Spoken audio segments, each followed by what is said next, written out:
महाराज, हमारा हिमालय तो पक्षियों से भी तीव्र गति से उड़ रहा है। हाँ महाराज, लगता है मैं सब कोई भी चीज नहीं बचेगा। आप लोग महादेव पर भरोसा रखिए। जो भी आसपास भारी चीज है उसे पकड़ के रखिए आप लोग। आज तक सारे संकट टले, ये भी टल जाएगा। गंगा, तुम इस बार चुप क्यों हो? इस संकट को दूर करने का समाधान तो है ना तुम्हारे पास? जया, इस समस्या का समाधान ढूंढने से पहले हमें ये तो पता करना होगा ना कि समस्या क्या है। लगता है हमने वृषभ देव को बहुत दुख पहुंचाया है। उसी का हमें दंड मिल रहा है। तब तो हमें वो वृषभ देव ही बचा सकते हैं। हे वृषभ देव, हमारी भूल क्षमा कीजिए, रक्षा कीजिए वृषभ देव। पिताश्री, हमें हिमालय के अंतिम छोर पे जाकर ये देखना होगा कि हिमालय अपने आप वायु में उड़ कैसे रहा है। गंगा पुत्री, आप कहीं नहीं जा सकती, वहाँ बहुत संकट है। इसके अलावा कोई मार्ग नहीं है उसे रोकने का। परंतु पुत्री, गंगा उचित कह रही है देवी, और आप चिंता न करें, हम स्वयं जाएंगे गंगा के साथ। संभलिए, आइए।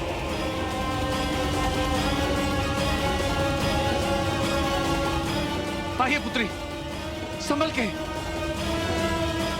पुत्री।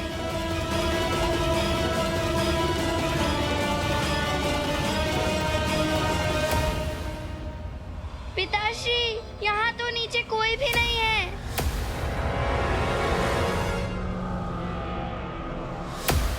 चलिए यहाँ से, आइए।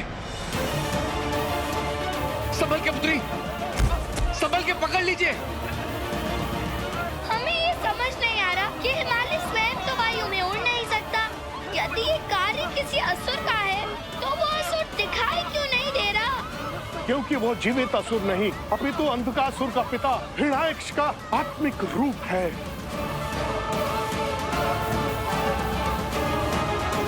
हिरण्याक्ष? ऋषिवर, क्या ये वही हिरण्याक्ष है जो संपूर्ण पृथ्वी को काललोक में ले गए थे और फिर विष्णु जी के वराह अवतार ने उनका वध किया था? हाँ गंगा, उसी हिरण्याक्ष के आत्मिक रूप को शुक्राचार्य ने अपने जागृत अनुष्ठान से जागृत किया है।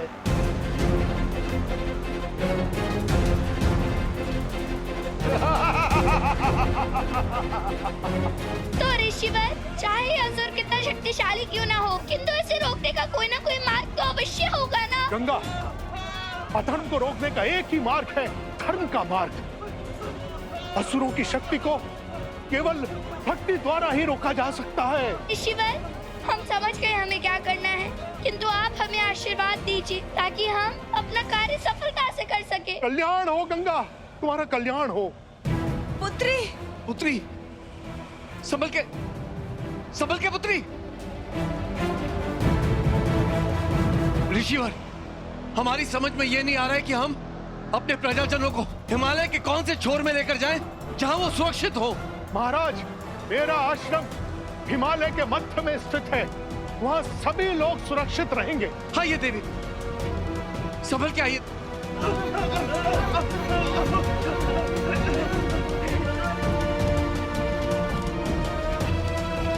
हे महादेव, हिमालय पर आए इस संकट को दूर करने में हमारी सहायता कीजिए। कृपया हमें कोई ऐसी शक्ति दे जिससे हम इस असुर को रोक सके।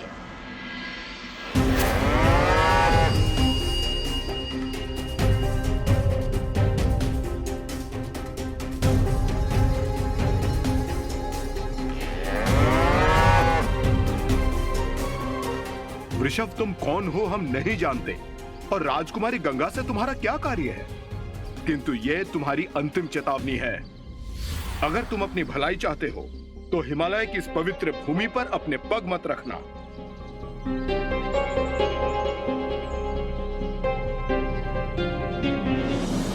हे महादेव, ये कैसी लीला रच रहे हैं आप इस भक्त के साथ, जब मैं देवी गंगा को मेरे इस वृषभ रूप में अपना सत्य बता ही नहीं सकता।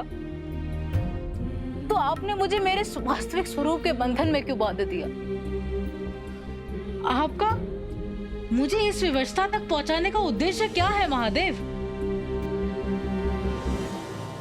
ओम ह्रां ह्यूं सः ओम भूर्भुवः स्वः। हे पापनाशिनी गंगा, आप मां आदि शक्ति की आदि प्रवृत्ति हैं। इस समस्त संसार में सबसे पवित्रतम शक्ति एक केवल आप ही तो हैं, जो अपने पवित्र जल के द्वारा सभी पापमय आत्माओं को मुक्ति दे सकती हैं। इसलिए हे देवी गंगा, इस असुर के साथ साथ आप इस समस्त संसार का भी कल्याण कीजिए।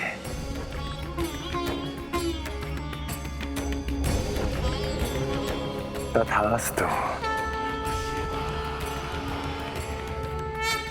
ओम त्र्यंबकं यजामहे सुगंधिं पुष्टिवर्धनम् उर्वारुकमिव बन्धनान्।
ये क्या?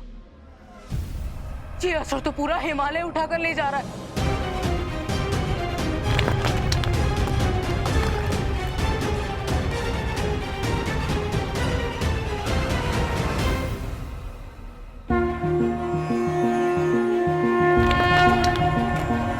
हे प्रभु, मैं समझ गया कि आपने मुझे हिमालय से क्यों दूर किया था, ताकि मैं देवी गंगा की सहायता कर सकूं।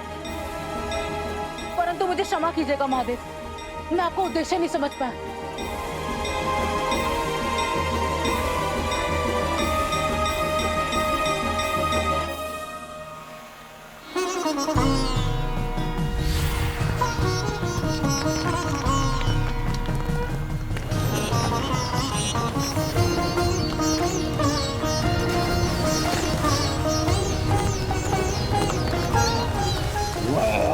रूप में हूं, मुझे कोई जल स्पर्श नहीं कर सकता।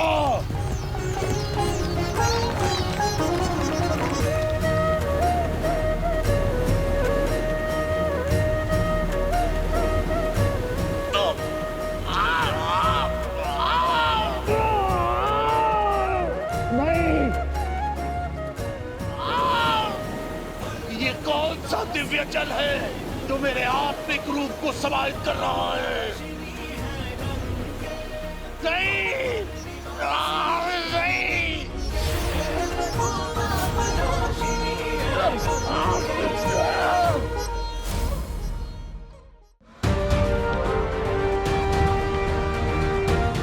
देवता मेरे साथ फिर छल नहीं कर सकते हैं, नहीं कर सकते।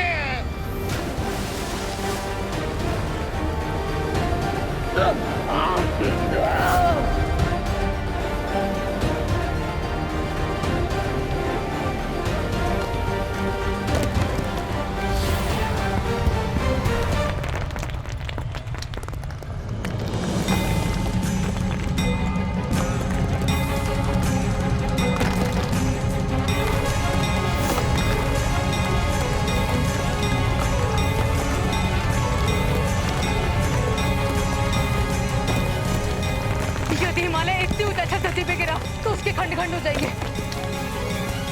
मुझे इसे रोकना होगा।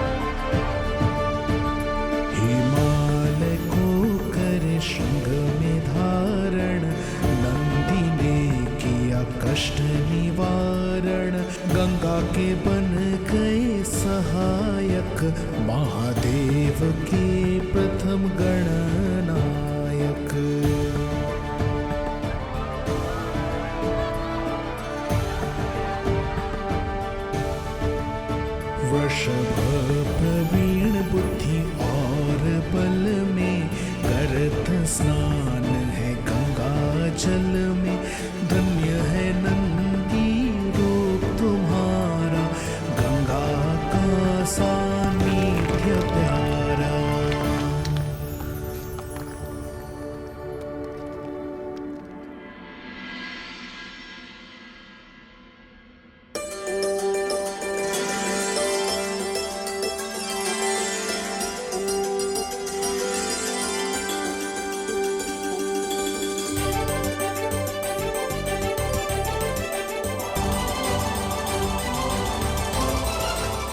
महाराज, लगता है वृषभ देव ने हमारी प्रार्थना स्वीकार कर ली। हम सब बच गए। हे महादेव, मैं आपका अत्यंत आभारी हूँ कि आपने मुझे वृषभ रूप दिया। अन्यथा मैं देवी गंगा की सहायता करने और गंगा जल के रूप में उनकी कृपा पाने का दुर्लभ संयोग हो देता। हर हर Mahadev.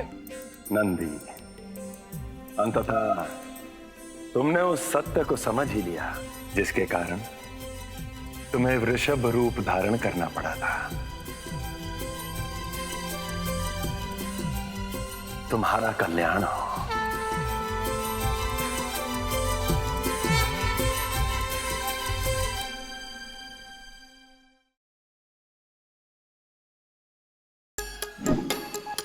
Like, share, subscribe and click on the bell icon to never miss an update from Nazara.